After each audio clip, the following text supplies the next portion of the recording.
ça fait 10 ans qu'ont eu lieu les attentats du 13 novembre 2015. J'avais 20 ans à l'époque et ça me replonge 10 ans plus tôt. C'est sans doute l'événement politique et humain qui a marqué le plus notre génération. Et je mesure un peu les 10 ans qui se sont écoulés et à quel point cet événement façonne notre vision du monde.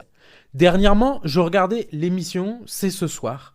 Il y avait comme invité donc des victimes et puis François Hollande qui, avec son ton très solennel, expliquait comment il avait agi à l'époque et à quel point il fut touché. Et puis que la France était le pays des droits de l'homme et que c'était pour ça que nous avions été visés. Sans penser que c'est parfois cette même prétention qui a amené la France et d'autres pays à mener des guerres au nom de ces mêmes principes universels. Parce que, il faut le rappeler, la naissance de Daesh ne vient pas de nulle part. Elle est née du chaos laissé par les guerres en Irak, ouvrant le champ libre à des groupes terroristes. Et puis, tout au long de l'émission, il y a eu d'autres silences, d'autres non-dits. Parce que ces procès du 13 novembre, qui avaient eu lieu quelques années plus tôt, c'était également ceux de citoyens français élevés en France, socialisés en France. Des Français tuant d'autres Français. Et pas un seul mot sur l'échec de l'école à inculquer les valeurs citoyennes et à transmettre ces fameux principes républicains. À la suite des attentats, on a préféré le paradigme sécuritaire.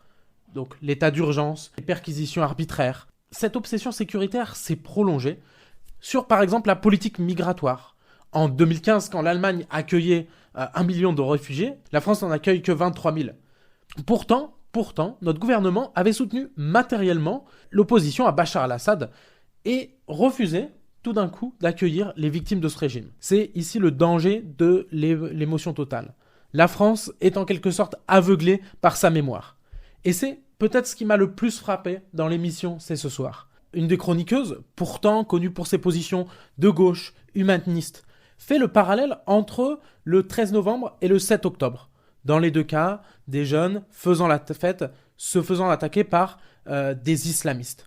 Pourtant, elle ne dit pas un seul mot sur la suite des événements. Lorsque l'armée israélienne bombardait Gaza, menant à des images d'enfants tués, des familles massacrées. Toutes ces images qui ont traumatisé toute une génération. Et 2 ans plus tôt, la DGSI, la DGSE l'affirmait, ces images menaient certains adolescents, certains jeunes hommes et jeunes femmes à se radicaliser, étant donné l'indifférence de l'ensemble de la communauté internationale face à ces crimes de masse qui avaient lieu à Gaza.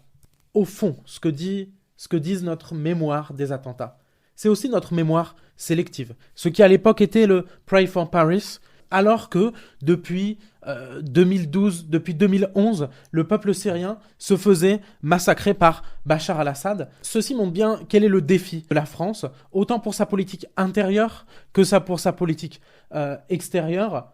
C'est comment appliquer ces principes universels.